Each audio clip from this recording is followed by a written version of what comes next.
Example తిండిపోతు, తాగుపోతు, సోమరిపోతులు ఇలాంటి మనుషులు ఉన్నారు. ఉన్నారా లేరా? మీ దగ్గర ఉన్నారా లేరా? మా దగ్గర అయితే ఉన్నారు. అయితే 8 రకాల మనుషుల గురించి మాట్లాడుతున్నాం. మీకు ఎన్ని రకాలు? 8 రకాలు. టైం వరకు చెప్తాను. ఎన్ని అయితే అన్నిట్లో ముగిస్తాను. మిగిలింది నెక్స్ట్ వారం ముగించడానికి ఫస్ట్గా మనం ఏం మాట్లాడుకుంటే తిండి బోతుల గురించి మాట్లాడుతున్నాం. హల్లెలూయా. మొదట ఎవరి గురించి మాట్లాడుకున్నాం? తిండి బోతుల గురించి. ఆదికాండం 25వ అధ్యాయం మొదటనే ఉంటుంది. ఆదికాండం అంటే మొదట రచించింది. పరిశుద్ధ గ్రంథంలో మొదట రచించినది ఆదికాండము. మొదట పేజీ తీయాలని ఫస్ట్ నుండి తీస్తున్నారు సంగతి. 25వ అధ్యాయం 27 నుంచి చదువుకున్నాం.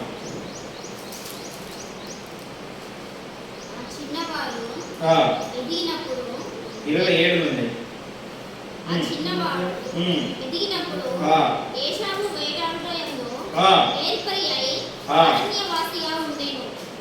ఎవరట? ఎవరు? ఏశావు నేర్పరిగా ఉండి అరణ్యవాసి అయి ఉండేనంట. నిజం. యాకోబు సాధువై గుడారంలో నివసించుచుండెను. ఇస్సాకు ఏశావు తెచ్చిన వేట మాంసమును తినుచుండెను. కనుక అతన్ని ప్రేమించెను. హల్లెలూయా. హల్లెలూయా. రెండు చేతులు పైకెత్తండి. హల్లెలూయా. ఏం చేస్తారట? యాకోబుకు 2 కుమారులు. అందరికీ తెలిసే విషయం మన కదా. సారీ, ఇస్సాకు 2 కుమారులు. సారీ, ఎవరికి? ఇస్సాకు 2 కుమారులు.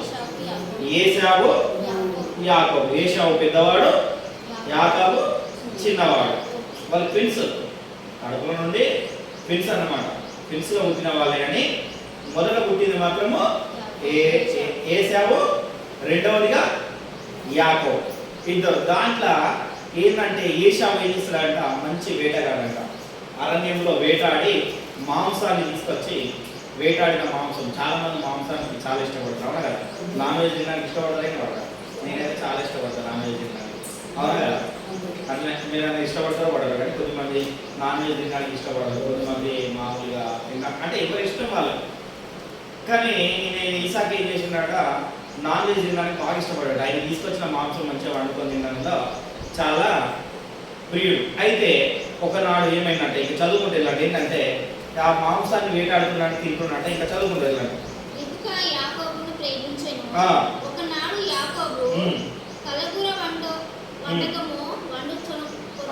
చూడండి మంచిగా కలగూర వంట వండుచుండగా. చదువు. ఏశావు అలసిపోయిన వాడై ఆ పొలంలో నుండి వచ్చి నేను అలసి ఉన్నాను, ఆ ఎర్ర ఎర్రగా నన్ను దానిలోని కొంచెము దయచేసి నాకు పెట్టమని అడిగాను. హల్లెలూయా. ఏం చేసిందంట ఈయన? ఏం చేసిండు? యాకోబు ఏం చేసిండు? మంచిగా ఏది చిక్కుడు కూర మంచిగా ఎర్ర ఎర్రగా వండాడు. కూర మంచిగా ఉండగానే కనబడగానే ఏమైంది? మంచిగా వండి మంచిగా కనబడుతుంటే ఈయనేమో పెద్ద ఆయన ఏం చేసిండు? పొలం పనులకు పోయింది. పొలం పనులకు పోయేసి పనికి వేస్తే అందరూ అలసిపోతారు. అలసిపోతారు. అవునా కదా? కొంతమంది బాగా టైట్ అయిపోతారు. టైట్ అయిపోయి ఏం చేసినామంటే టైట్ అయిపోయినా, బాగా పని చేసిన టైట్ అయిపోయినా, టైట్ అయిపోయి ప్రార్థన చేసుకోలేకపోయింది, నేను అలానే పడుకున్నాను. ఏమంటారు? అట్లా అన్నం తిన్నారా లేదు ఇక. అవునా కదా? బాగా పనిచేసి టైట్ అయిపోయినా ఇక అలానే పడుకున్నా. ఇక చదవడానికి నేను చెప్తున్నాను. అయితే ఈయన టైట్ అయిపోయినాడు అనమాట. టైట్ అయిపోతే ఏంటంటే మొదటి కాలం నుండి ఏముందంటే పెద్దవాడికి జ్యేష్ఠత్వం ఇచ్చే హక్కు ఉన్నది. జ్యేష్ఠత్వం అంటే పెద్దవాడికి ఎక్కువ ఇవ్వడం అన్నమాట. అది మొదటి నుండి ఉన్నది. ఏమున్నది? ఇప్పుడు ఎగ్జాంపుల్ ఒక 10 రూపాయలు మన దగ్గర ఉన్నాయి అనుకోండి. ఇద్దరు ఉన్నారు మనకు. ఎవరు చేస్తారు? మామూలుగా అయితే అందరికీ 5 రూపాయలు పంచిస్తారు. అవునా కదా? కానీ ఇక్కడ అలా కాదు. పాత నిబంధన ఎట్లా అంటే పెద్దవాడికి 7 రూపాయలు, చిన్నవాడికి 3 రూపాయలు. అంటే పెద్దవాడికి ఎక్కువ జ్యేష్ఠత్వం అన్నప్పుడు బైబిల్లో ఎందుకున్నదంటే పెద్దవాడికి ఎక్కువ ఇవ్వడానికి. అది దేవుడు ఎక్కువ చెప్పిండు అనమాట. అదే అవునా కదా? ఎందుకంటే పెద్దవాడికి ఎక్కువ, చిన్నవాడికి తక్కువ. కనుక ఇది ఏం చేసినంటే దీన్ని ఏం చేసుకున్నాడు? యాకోబు క్యాచ్ చేసుకున్నాడు. ఏం చేసుకున్నాడు? యాకోబు క్యాచ్ చేసుకున్నాడు ఆ విషయాన్ని. కొంతమంది అవసరాన్ని బట్టి దెబ్బ కొడుతున్నాడు. అర్థం తెలుసా ఈ మాట? ఎవరికైనా మనకు అవసరం ఏదైనా విషయంలో దీనికి అదే అవసరం రా, ఈ అవసరం ఉన్నప్పుడు నీకు దెబ్బ కొట్టాలి. ఎట్లాంటి అంటే చెప్తుంటాడు. ఏం ఎట్లాంటి అంటే చెప్తుంటుంది. అని అంటున్నాడు. అవునా కదా? ఈయన కూడా ఆయన ఏం చేసిందంటే అవసరాన్ని చూసుకొని క్యాచ్ చేసుకొని ఏమన్నా అంటే నీ జ్యేష్ఠత్వం నాకు ఇస్తావా, నీ పెద్దరికము నాకు ఇస్తావా, లేదా నీ ఉద్యోగం వదులుకుంటావా, నీ ఉద్యోగం నాకు రాసిస్తావా, నీ పొలం నాకు రాసిస్తావా, నీ ఆస్తి నాకు రాసిస్తావా, ఎందుకంటే నువ్వు ఆకలిగా ఉన్నావు. ఇప్పుడు నువ్వు వండుకొని తినలేని పరిస్థితి ఏంది, వండుకొని తినలేని పరిస్థితి. ఓ 10 నిమిషాలు ఓకే పట్టి వాడు 20 నిమిషాలు ఓకే పట్టి పని తెచ్చుకొని వండుకొని తింటే అయిపోయింది ఒక విషయం. అవునా కదా? అసలు మామూలుగానే అయితే చాలా మందికి ఏంటంటే విసిగిపోతాడు, దాన్ని ఏమంటారు తిండిపోతులకు ఏమైతుందా అట వారికి కడిపే దేవుడు. ఫిలిప్పీలకు ఉంటుంది ఒకసారి చూడండి, ఫిలిప్పీలకు రాసిన పత్రిక 3వ అధ్యాయం 19వ వచనంలో ఈ మాట ఉంటుంది చూడండి. వాళ్ళ కడిపే వాళ్ళకి దేవుడు అంట. ఏముంటది? వాళ్ళ కడిపే వాళ్ళ దేవుడు. వాళ్ళు చూసినా ఏంటంటే వాళ్ళ కడిపే వాళ్ళ దేవుడు. ఎవరికి ఆకలినప్పుడు ఎవరికి ఏం చేస్తున్నానో తెలియదు. పిల్లలు కూడా ఆకలి అని చెప్తే వింటారా? బాగా ఏడుస్తున్నాడు. అవునా కదా? చిన్నపిల్లలు ఏం చేస్తారు? ఆకలి అయితే బాగా ఏడుస్తున్నాడు. అయితే ఈయన కూడా ఏం చేసిండో, ఏషావు ఏం చేసిండు అంటే ఆకలి అవుతుంది, అప్పుడు ఆకలి అవుతుంది నేను చచ్చిపోయాడుతున్నారా భయ్, నాకు ఈ జ్యేష్ఠత్వం ఎందుకు, నువ్వే తీసుకో అన్నాడు. తీసుకో అంటే ఈయన నమ్మలే. ఏం చేసిండో యాకోబు మంచిగా వినాలి. నమ్మక ఏం చేసినంటే ప్రమాణం చేయించుకున్నాడు. ఏం చేసుకున్నాడు? ప్రమాణం చేయించుకున్నాడు. అప్పుడు ప్రమాణం చేసుకునేది మాట చేయించేది. ఇప్పుడు ప్రామిసర్ నోట్ రాసుకుంటున్నాం మనం. హల్లెలూయా. ఏం రాసుకుంటాం? నోట్స్ రాసుకుంటాం ఏదన్నా అనుకుంటే. అవునా కదా? అప్పుడు ఓన్లీ మాటతోనే నడిచేది. అయితే ప్రమాణం చేయించుకొని ఏం చేసిండంటే ప్రమాణం చేసుకొని ఏం చేసిండు? జ్యేష్ఠత్వాన్ని వదులుకున్నాడు. ఎక్కడ వదులుకున్నాడు? కేవలం తిండి విషయంలో. మరి తిండి బదులకు దేవుని రాజ్యంలో ప్రవేశం ఉన్నదా? లేదు. ఉన్నదా లేదా? అంటే ఎంత నష్టపోయింది ఒక తిండిపోతూ అయ్యుండి వాడు ఎంత నష్టపోయిందంటే అటు దేవునికి ఇటు భూలోకమందు ఆ పరలోకమందు పాపం చేసిండు అన్నమాట. హల్లెలూయా. ఏం చేసిండు? జ్యేష్ఠత్వాన్ని అమ్ముకున్నాడు. అమ్ముకోవడం వలన ఏంటంటే యాకోబు ఆశీర్వదించబడిండు, ఏశావు అదే స్థితిలో ఉన్నాడు. ఆయన కూడా ఆశీర్వాదంలోనే ఉన్నాడు. కాకపోతే ఎందుకంటే యాకోబు కంటే చిన్నవాడి కంటే తక్కువ స్థితిలో ఉన్నాడు. హల్లెలూయా. అంటే ఆయన దగ్గర 100 రూపాయలు ఉంటే ఈయన దగ్గర 50 రూపాయలు ఉన్నాయని కావచ్చు. అసలు నీ 100 రూపాయలు ఈయన దగ్గర ఉండాలి, ఆ 50 రూపాయలు ఈయన దగ్గర ఉండాలి. అర్థమవుతుందని చెప్పేది. చిన్నోని దగ్గర 50 రూపాయలు ఉండాలి, పెద్దోని దగ్గర 100 రూపాయలు ఉండాలి. ఇప్పుడు ఇక్కడ ఏమైంది? రివర్స్ అయింది అనమాట. చిన్నోని దగ్గర 100 రూపాయలు అయినాయి, పెద్దోని దగ్గర 50 రూపాయలు అయినాయి. ఎందువల్ల అయినాయి? తిండి వల్ల. హల్లెలూయా. సరే వింటున్నారు మీరు? ఏం దేని వల్ల అంట? తిండి వల్ల అయింది. ఆ తిండి వల్ల ఏమైందంట? ఆ తిండి వల్ల ఏం జరుగుతుంది కన్నా? సోమరిపోతు వస్తుంది. ఏమవుతుంది? సోమరితనం వస్తుంది. అంటే సోమరితనంలో ఏంటంటే సామెతలో మంచి మాట ఉంటుంది. 6వ అధ్యాయం 6లో ఉంటుంది చూడండి. సామెతలు అందరూ తీయండి, తీసిన వాళ్ళు పేజీలో ఇవ్వండి. మంచిగా తీయాలి, అందరూ మంచిగా తీయాలి. సామెతలు 500 చూడండి. ఏంటంట? సోమరి ఎక్కడికి వెళ్ళాలంట? అసలు చీమలు దేనికైనా పనికి వస్తాయా? ఎవరైనా చెప్పండి, ఎవరైనా పనికి వస్తాయా చీమలు? చీమలు ఏమైనా మనకైనా పని చేస్తాయా? చేస్తాయా? మనం చూస్తే ఏం చేస్తాం? చంపేస్తాం. అవి మన దగ్గర చేస్తే కుడితే ఇంకా వాళ్ళు ఏం చేస్తాయి? మనుషులు కుడితే. కానీ బైబిల్ ఏం చెప్తుంది? సోమరి చీమల యుద్ధకు వెళ్ళి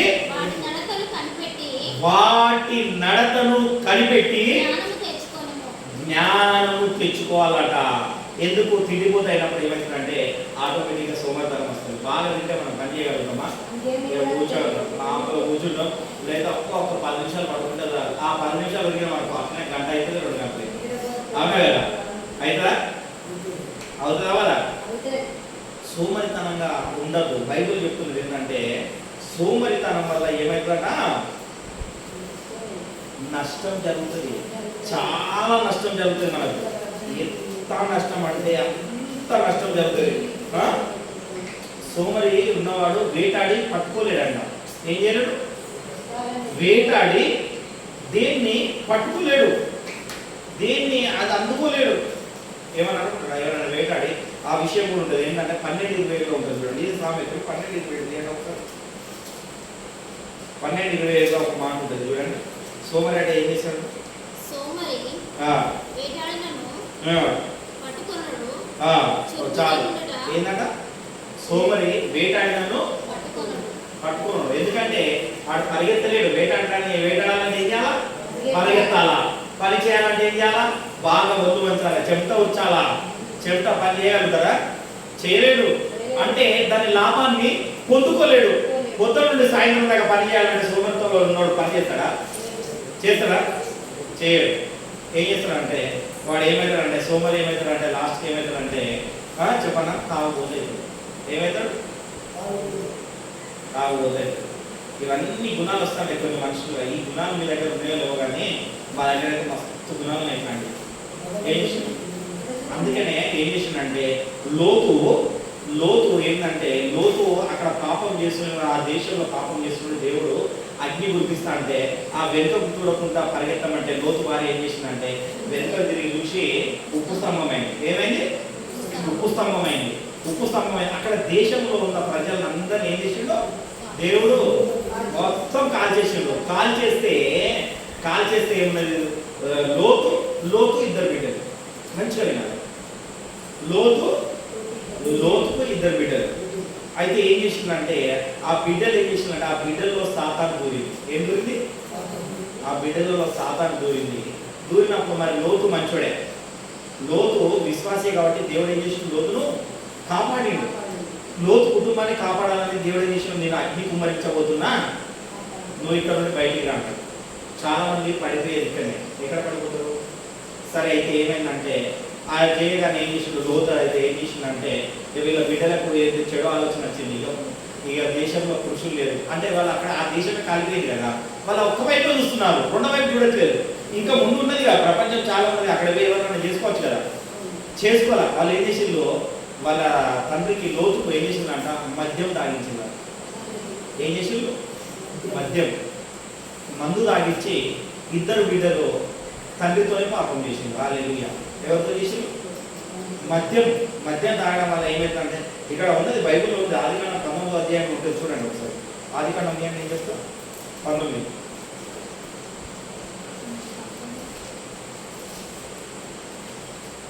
32 నుండి చదవండి. 19:32. అగ్గో ఏమనుకుంటున్నాడ? నా తండ్రికి ద్రాక్షారసము త్రాగించి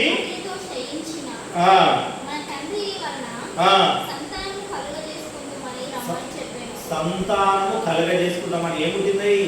దురాలోచన పుట్టింది. హల్లెలూయా. ఏం చేసింది మరి? లోతు ఎవరు? నీతిమంతుడు. దేవుడు కాపాడేది కదా లోతును. మంచిగా వినండి, వాక్యం వినండి. ఏం చేస్తారంటేనా, మనం నీతిమంతులుగా ఉంటాం కానీ మన బంధువులు, మన మిత్రులు ఏం చేస్తారంటే మనలో పాపంలోకి లాగడానికి ప్రయత్నిస్తాడు. ఎవరు మరి? ఆయన కడుపులో పుట్టిన పిల్లలే కదా, వేరేటోళ్ళు కాదు కదా. ఎవరు? ఏం చేసిందంట?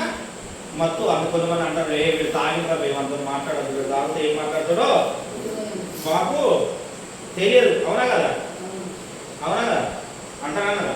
తాగిన వాళ్ళతో మనం మాట్లాడకూడదు. వాడు ఎప్పుడేం మాట్లాడదు. కొంతమంది అంటారు, అరే తాగుతామని ఏం తెలియదు, వాడికి బంధువులు తెలియదు, మిత్రులు తెలియదు, ఏం తెలియదు, వాడు ఇష్టం వచ్చినట్టుగా మాట్లాడతారు అంటారా? మరి ఇప్పుడు బాగా తాగిపించే వరకు, మత్తు తాగిపించే వరకు మరి ఏంటి బిడ్డలో ఇట్లా తాగిస్తున్నాం అని అనొచ్చు కదా, గద్దించవచ్చు కదా. గద్దించలే. బాగుందని ఏం చేసిండు? తాగి ఆయన ఏం చేసిండో ఆయనకి తెలియదు. హల్లెలూయా. ఏం చేసిండు? తాగినప్పుడు ఎవరు ఏం చేస్తారో తెలియదు.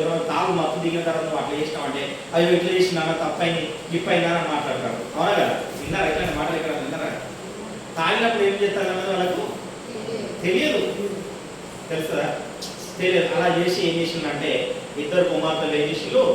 తండ్రితోనే పాపం చేసి ఇద్దరు కుమారులనే అన్నారు. హల్లెలూయా. ఏం చేసిండు? ఇద్దరు కూడా కుమారులనే అడిగిండు. ఏం చేసిందంటే తాగుబోతుకు ఆట బైబిల్ ఏం చెప్తుందంటే భయంకరమైన శ్రమ. తాగుబోతులకు ఏముందంట? భయంకరమైన శ్రమ. బైబిల్ చెప్తుంది, నేను చెప్పట్లేదు. ఆ వాటి కూడా దీన్ని చూపిస్తాను. ఎక్కడ చూపిస్తా అంటే మత్తయి సువార్తలో ఉన్నది 24వ అధ్యాయంలో 48 నుండి ఉంటాయి. ఏంటంటే తాగుబోతులకు ఏమొస్తుందంట? భయంకరమైన శ్రమ వస్తుంది. ఈ తాగడం వల్ల వాళ్ళకి ఏమైందంటే వాళ్ళు ఏమవుతారంటే నిద్రపోతారు. అయితే 4వది ఏంటి? నిద్రపోదు. అర్థమైపోతుంది నేను చెప్పేది? ఫస్ట్ తిరిగిపోదు, రెండోది సోమరిపోదు, మూడోది తాగుపోదు, నాలుగోది నిద్రపోదు. ఈ 4 గుణాలలో ఎవరికన్నా ఒకరికి ఏదో ఒక గుణం ఉంటుంది. మనుషులలో ఎవరికన్నా ఒకరికి అధికంగా ఒక గుణం ఉంటుంది. యోనా ఏం చేసిండు? దేవుడు చెప్పిన కాడికి పోకుండా ఏం చేసాడు? పడవలో వేరే ప్రయాణం చేసుకుంటూ వేరే దగ్గర పోయి ఏం చేసిండు అంట? ప్రశాంతంగా పడుతున్నాడు, నన్ను ఎవరు చూస్తలేదని. ఏమని చేస్తున్నాడు? ఓడలు ఏం చేసిండు? ఒకసారి వాడు చూద్దాం. ఒకసారి యోనా 1:6 చూడండి. యోనా 1:6 చూడండి, చూద్దాం మనం ఒకసారి. త్వరగా బైబిల్ తీయాలి. 762 పేజ్ నెంబర్ ఎంత? 762. 1:6 చూడాలి. త్వరగా నిద్రపోదు. 4 విషయాలు చెప్పి నేను ముగిస్తాను. తొందరగా ఓడ నాయకుడు అతని యుద్ధకు వచ్చి పోయి నిద్రపోతూ నీకేమి వచ్చుతున్నది? లేచి నీ దేవుణ్ణి ఒకటి చదువుకుంటూ వస్తే ఏమవుతుందంటే, ఆ మాట ఓడ నాయకుడు వచ్చి ఎందుకంటాడంటే అక్కడ ఏమంతా ప్రళయం వచ్చింది. ఏమొచ్చింది? ఓడల ప్రళయం వస్తుంది. ఏమవుతుంది? ఇక మీరు భక్తులో సత్తులో తెలియదు, అవునా కదా? ఇక సత్తులో ఏమో తెలియదని అందరూ కూర్చొని ఏమన్నా ఎవరికైనా ఆపద వచ్చినప్పుడే దేవుడు గుర్తవుతాడు. చాలా మంది ఏమవుతారు? ఆపద వస్తే దేవుడు గుర్తవుతాడు. ఆపద లేదనుకో దేవుడు అసలే గుర్తురాడు ఎవరికి, అవునా కదా? చాలా మంది నేను విషయాల్లో చూసినా కానీ ఎవరైనా ఏదైనా ఆపద కలిగిననుకో ఇక వాళ్ళకున్న భక్తి అయితే ఇక నేను చూడలేదు. ఇక వాళ్ళ భక్తి అంత భక్తి ఉంటుంది. అయ్యగారు నా గురించి ప్రార్థన చేయాలి, మాకు ఇది వచ్చింది అంతే. ఎంత వినయం చూపిస్తారంటే చూపించడం కూడా ఆ వినయానికి ఇక మనమే కదా, మనలో మనం మర్చిపోవాలి, ఇక మర్చి పోవాలి. అయితే ఏం చేస్తానంటే ఏం చేసిండు? అయితే వీడు మంచిగా పడుకొని ఉన్నాడు, నిద్రపోయి ఉన్నాడు. యోనా ఏం చేసిండు? నిద్రపోయి ఉన్నాడు. ఎందుకు నిద్రపోయాడు? ఆ ప్రళయం ఎందుకు వచ్చిందంటే దేవుడు పొమ్మన్న చోటికి పోకుండా వేరే చోటికి పోతున్నా అంటే దేవుడు ఏం చేసాడు? ఆ ప్రయాణాన్ని సాగనీయకుండా ఆటంకం కలిగిస్తుంది. అర్థమైనా? కొన్ని విషయాలలో దేవుడు ఏం చేస్తాడంటే మనకు నచ్చకపోతే, ప్రయాణం నచ్చకపోతే ఆటంకాన్ని కూడా కలుగజేస్తున్నాడు. హల్లెలూయా, అవునా కదా? దాన్ని గ్రహించాలి. మరి కొన్ని విషయాలను సాతాను కూడా ఆటంకం కలుగజేస్తుంది, అది కూడా గ్రహించాలి, అవునా కదా? సాతాను కూడా అక్కడికి మేలు జరుగుతుందేమో అని పోకుండా ఏం చేస్తుంది? అది కూడా ఆటంకం చేస్తున్నట్టు. ఏంటంటే అది ఎక్కడ ఆటంకం చేస్తుందంటే ఎవరైతే పరలోక రాజ్యానికి వారసులు అవుతుంటారో వారిని పట్టుకుంటుంది ముందుగా. అందుకని నేను చెప్పిన కదా, అందుకని లోతు గురించి చెప్పినది. పరలోక రాజ్యానికి ఎవరు? లోతు వారసుడు. పరలోక రాజ్యానికి వారసుడు అయితే ఏం చేసింది? లోతు వినట్లేదని వాళ్ళ పిల్లల మనసులో దూరింది దురాత్మ. ఎవరికి ఉంటుందండి? బిడ్డల హృదయాలలో దూరింది. వాళ్ళ భార్య హృదయాల్లో దూరింది. ఏం చెప్తామో నేను చూద్దామనుకున్నాను, ఇట్లా చూసి స్తంభం అయిపోయింది. ఇక బిడ్డలు ఇక భార్య నచ్చిపోయిన తర్వాత బిడ్డలన్నా మంచిగా ఉన్నారు, వాళ్ళన్న పరలోక రాజ్యానికి వాళ్ళని తీసుకోవడం ఇష్టం లేదు. ఇక సాధారణ వీళ్ళని కూడా పరలోక రాజ్యానికి పంపించద్దు. మరి ఎట్లా తండ్రి ఏమో పోయేటట్టున్నాడా? తండ్రి బిడ్డలేడు, మరి తండ్రిని కూడా పాపంలో పడేయాలి. ఏం చేయాలా? గుర్తుపెట్టుకో, మనకు శాపాలు పాపాలు రావడానికి గల కారణం ఏంటంటే ముందుగా కుటుంబంలోనే కలహాలు రప్పిస్తాడు. హల్లెలూయా. ఎక్కడ రప్పిస్తుంది? కుటుంబంలోనే దూరుతుంది. ముందుగా ఏం చేస్తా అంటే అక్కడికి వెళ్ళి పర్మిషన్ తీసుకొచ్చుకుంటుంది. వాళ్ళ కుటుంబంలో ఒక్కసారి నేను దూరు చూస్తాను, నాకు ఒకసారి పర్మిషన్ ఇవ్వవా ఏసయ్య అని పర్మిషన్ తీసుకుని వస్తుంది. ఏమవుతుంది? వాళ్ళు దూరితే వాళ్ళు సరైన ఉంటారా ఉండరా చూడు, నేను దూరుతా, వాళ్ళు నీ నుండి తప్పుకోకపోతే చూడు, ఛాలెంజ్ చేసుకుని వస్తుంది. ఏం చేస్తుంది? ఛాలెంజ్ చేసుకుని వస్తుంది. యోగ దగ్గర కూడా ఛాలెంజ్ చేసుకుని వచ్చింది. సాతాను ఏం చేసింది? యోగ దగ్గర కూడా ఛాలెంజ్ చేసుకుని వచ్చింది. నువ్వు ఆయన కట్ చేసినావు కదా, నీ బోకుడు కదా, నీ దూరేను ఖరాబ్ చేస్తా చూడు, నేను ద్వేషించకపోతే చూడు అన్నది. కానీ యోగ ఏం చేసిండు? ద్వేషించలే. హల్లెలూయా. ద్వేషించిండా? ఎన్ని కష్టాలు వచ్చినా కానీ యెహోవా ఇచ్చెను, యెహోవా తీసుకుపోయాడు. హల్లెలూయా. ఒక్కటే మాటలో కొట్టేసిండు. ఏం చేసిండు? ఒక్కటే మాట, ఇంకో మాట మాట్లాడదు. ఎవరు ఇంకో మాట మాట్లాడదే మాట్లాడదు అనమాట. అందుకే నేను అలా చేసిన కాబట్టి ఎక్కడైతే అంటే వీళ్ళకు ఇలాంటి విషయాలు ఎవరైనా ఉన్నవాళ్ళు, 4 విషయాలు ఉన్నవాళ్ళు, ఇంకా 4 విషయాలు ఉన్నాయి. ఆ ఇంకో 4 విషయాలు నెక్స్ట్ వారం చెప్తా. కానీ ఈ 4 విషయాలు ఏంటంటే ఆ 4 విషయాలలో ఒక్కొక్క దాంట్లో ముందుగా దూరుతా అంటారు. ఎక్కడ ఉంటుంది? ముందుగా తిండి కన్నాలు అలవాటు చేస్తుంది, తర్వాత సోమరిపోతు కన్నా అలవాటు చేస్తుంది, చిన్నగా ద్రాక్షరసం చూసుకోవడానికి అలవాటు చేస్తుంది, ఇంకా చిన్న చిన్నగా నిద్రపోవడమే అలవాటు చేస్తున్నాడు. ఆ సోమరితనం కలిగిస్తా అంటది అన్నమాట. ఈ కలిగించుకుంటా ఏం చేస్తాడంటే మరి కలిగియకపోతే ఏం చేస్తాడు, మరి పరలోక రాజ్యానికి పోతాడు. దానికి పరలోక రాజ్యానికి పోవడం ఇష్టం లేదు. ఎందుకంటే యెహోవా సృష్టించిన మనుషుల దగ్గరికి దేవుడు ఏం చేసాడు, ఆయన ఆత్మను తీసుకొచ్చి మనలో పెట్టిండు. ఎవరిలో పెట్టిండు? మనలో పెట్టిండు. మరి ఆయన ఆత్మ ఎక్కడ వాళ్ళ కీర్తనలో ఉంటుంది, దీపము ఎక్కడ ఉన్నట్టు మళ్ళీ ఆయన దగ్గరికే వెళ్ళిపోవాలి. ఆయన దగ్గరికే వెళ్ళిపోయి ఆయనతో ఉండాలి. కాబట్టి ఆయనతో ఉండేది దీనికి సంతోషం ఉండదు అన్నమాట. హల్లెలూయా. సాతానుకు సంతోషం ఉండదే. ఆయనతో ఎందుకుంటావు, సంతోషంగా ఎందుకుంటావు? నేను ఆయన దగ్గర దూరం వచ్చినా కదా, నువ్వు కూడా దూరం రా. అర్థమవుతుందండి? నేను వేరుపడ్డా, నువ్వు కూడా వేరుపడు అని ఏం చేస్తుంది, పట్టుకొని వస్తాడు మనల్ని కూడా. ఏం చేస్తుంది? ఎందుకంటే అక్కడ మన తండ్రి దగ్గర నుండి మనల్ని ఏం చేస్తుంది, దూరం చేస్తుంది. హల్లెలూయా, హల్లెలూయా. అది పర్మిషన్ తీసుకొని వస్తుంది అన్నమాట అలా దూరం చేయడానికి. కానీ దాన్ని ఏం చేయాలి, మనము గ్రహింపు కలిగి ఉండాలి. ఏ విధంగా?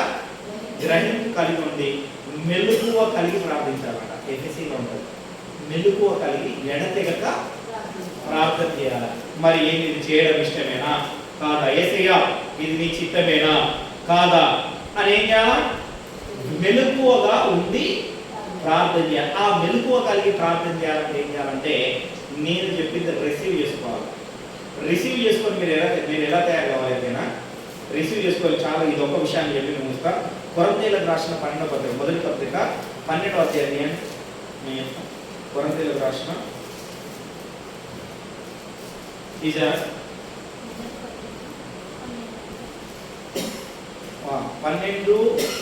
నుండి చదవండి. ఎలా తయారు కావాలంటే వాక్యం మీరు ఎలా తయారు కావాలంటే నేను చెప్తున్నాను. అందరు పేజ్ నెంబర్ 154, కొత్త నిబంధన లాస్ట్ లో 154 పేజ్ నెంబర్ తీయండి. నేను చెప్తాను అందరు 154.